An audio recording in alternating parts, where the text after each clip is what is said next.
Praise the lord.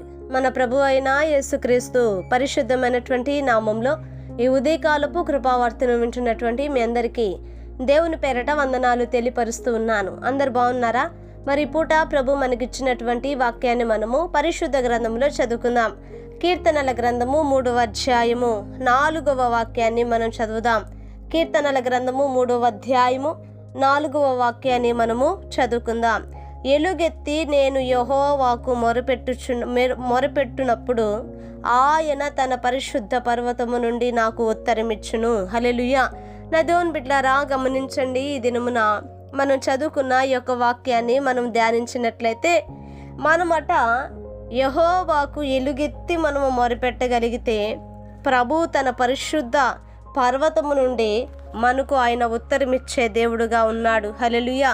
నా దేవుని బిడ్డలారా, దావీదు మహారాజు యొక్క జీవితంలో ఎన్నోసార్లు దేవుని యొద్ద నుండి తాను ఉత్తరమును పొందుకోవటానికి కలిగిన కారణం ఏమిటనంటే, అతని యొక్క జీవితంలో ప్రధానముగా మనకు కనబడేది యెహోవాకు అతను మొరపెడుతూ ఉన్నాడు. హల్లెలూయా. యెహోవాకు అతను మొరపెడుతున్నాడు. తన దేవుడైన తన ప్రభువైన రక్షకుని ఎదుట అతను ఎంతగానో మొరపెట్టేవాడిగా, ప్రార్థించేవాడిగా, అలా ప్రార్థించి పొందుకున్నటువంటి కార్యాలు ఎన్నో తన జీవితంలో ఉన్నాయి. అందుకనే అతను, నా దేవుని బిడ్డలారా, ఇదిగో పరిశుద్ధాత్మ ద్వారా మనతో ఈ వాక్యాన్ని పంచుకుంటూ మనము ఎప్పుడైతే దేవుని యొక్క సన్నిధిలో మనము మొరపెడతామో, ఎలుగెత్తి ప్రార్థిస్తామో, నా దేవుని బిడ్డలారా, ప్రార్థన ఆలకించిన దేవుడట నిజముగా మొరపెట్టు వారి పట్ల ఆయన సమీపముగా దిగి వచ్చి మన జీవితాలలో ఆయన గొప్ప కార్యములను ఆయన జరిగించు దేవుడు. నా దేవుని బిడ్డలారా, ఆయన తన పరిశుద్ధ పర్వతము నుండి మనకు ఉత్తరమిచ్చువాడట. అంటే మన ప్రార్థన విన్న దేవుడు మౌనముగా లేడని మనము గ్రహించాలి. మన ప్రార్థనను ఆలకించిన దేవుడు, మన ప్రార్థనను విన్న దేవుడట మరలా మనకు తిరిగి, నా దేవుని బిడ్డలారా, దానిని మనకు ప్రత్యుత్తరముగా తన యొక్క అభిప్రాయమును లేకపోతే తన యొక్క కార్యములను ఆయన వెనువెంటనే మన జీవితములో జరిగిస్తూ ఉన్నారు. కనుక ఈ రోజున ఆలోచన చేయండి. దేవుని యొక్క సన్నిధానములో మనము మొరపెట్టాలి.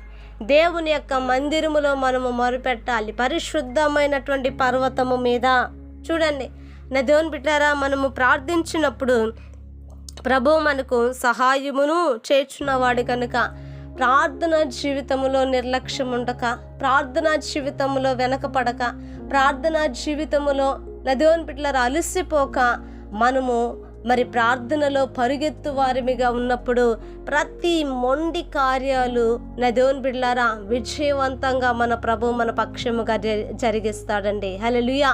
కనుక ప్రార్థన ద్వారా మన పితరులు ఎన్నో జయించారు, ఎన్నో పొందుకున్నారు.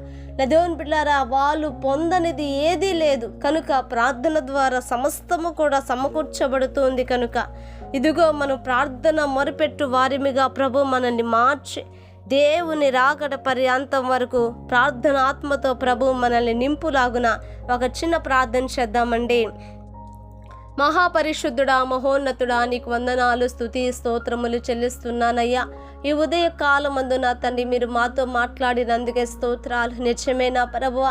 అయ్యా, మీరు సెలవిచ్చారు నాయన, ఎలుగెత్తి నేను యెహోవాకు మొరపెట్టినప్పుడు అని.